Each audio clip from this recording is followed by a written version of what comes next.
जगन्नाथपुरी की पौराणिक कथा बहुत प्राचीन समय की बात है।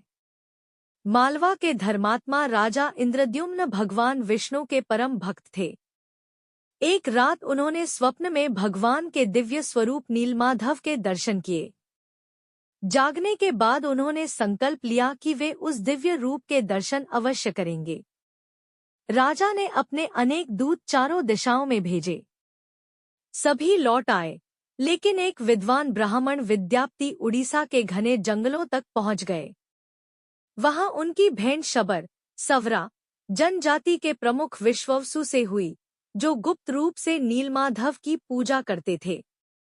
विश्ववसु किसी को भी नीलमाधव का स्थान नहीं बताते थे। बहुत आग्रह करने पर उन्होंने विद्यापति की आंखों पर पट्टी बांधकर उन्हें जंगल में स्थित गुप्त गुफा तक ले जाना स्वीकार किया। लेकिन चतुर विद्यापति रास्ते में सरसों के बीज गिराते गए ताकि बाद में उसी मार्ग को पहचान सकें। नीलमाधव के दर्शन करके लौटने के बाद विद्यापति ने राजा इंद्रद्युम्न को सारी बात बताई। राजा विशाल सेना और संतों के साथ वहां पहुंचे, लेकिन तब तक नीलमाधव अदृश्य हो चुके थे। राजा अत्यंत दुखी हुए और कठोर तपस्या करने लगे। तब आकाशवाणी हुई, हे राजन, निराश मत हो। मैं समुद्र तट पर दिव्य दारू, पवित्र नीम की लकड़ी के रूप में प्रकट होऊंगा। उसी से मेरी मूर्ति बनवाना। कुछ समय बाद समुद्र की लहरों पर दिव्य लकड़ी का एक विशाल लट्ठा तैरता हुआ आया। भक्तों ने उसे अत्यंत श्रद्धा से उठाकर मंदिर में स्थापित किया। अब प्रश्न था कि मूर्ति कौन बनाएगा। तभी एक वृद्ध बढ़ी आया। कई परंपराओं में उसे स्वयं विश्वकर्मा या भगवान विष्णु का रूप माना जाता है। उसने कहा, मैं मूर्तियां बनाऊंगा, लेकिन जब तक मेरा कार्य पूरा न हो, कोई भी द्वार नहीं खोले। कई दिनों तक भीतर से कोई आवाज नहीं आई। रानी को चिंता हुई कि कहीं बढ़ी के साथ कुछ अनहोनी न हो गई हो। उन्होंने राजा से द्वार खुलवा दिया।